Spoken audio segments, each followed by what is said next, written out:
অত্যন্ত জরুরি। রাষ্ট্রীয়ভাবে যদি দিন কায়েম না থাকে, মানুষের অনেক জায়গায় ঘাটতি থেকে যায়।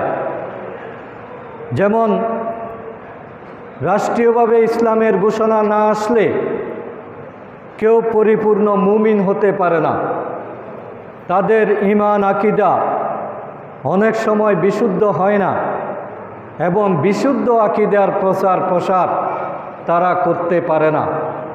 রাষ্ট্র সেটা স্বীকার করতে চায় না।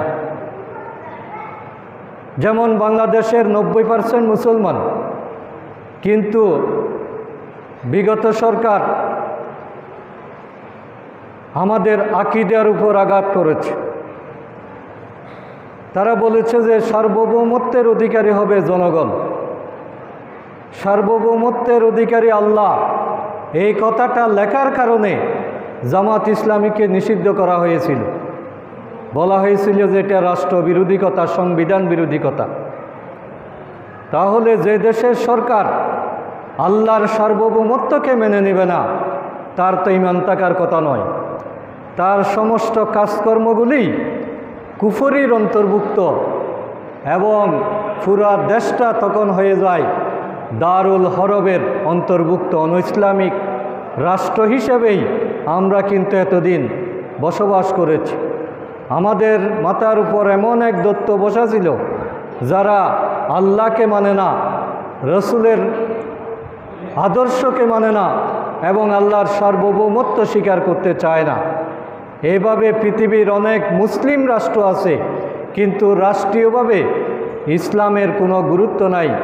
ইসলামী আদর্শকে সেখানে বাস্তবায়ন করা হয় না। এজন্য ইসলাম প্রতিষ্ঠিত হতে হলে রাষ্ট্রীয় ঘোষণাটা জরুরি। আমাদের রাষ্ট্রীয় ধর্ম ইসলাম, এটা সংবিধানে লেখা আছে, কিন্তু এটা নিয়েও অনেকের আপত্তি। কোনো মুসলমান যদি এটা নিয়ে আপত্তি করে, তাহলে তার ঈমান থাকার কথা না। তো রাষ্ট্রীয়ভাবে ইসলামকে যেমন রাষ্ট্রধর্ম ঘোষণা করা হয়েছে, সরকারের দায়িত্ব এবং কর্তব্য হচ্ছে সেই রাষ্ট্রীয় ধর্ম ইসলাম অনুযায়ী দেশকে সাজানো, দেশকে পরিচালনা করা।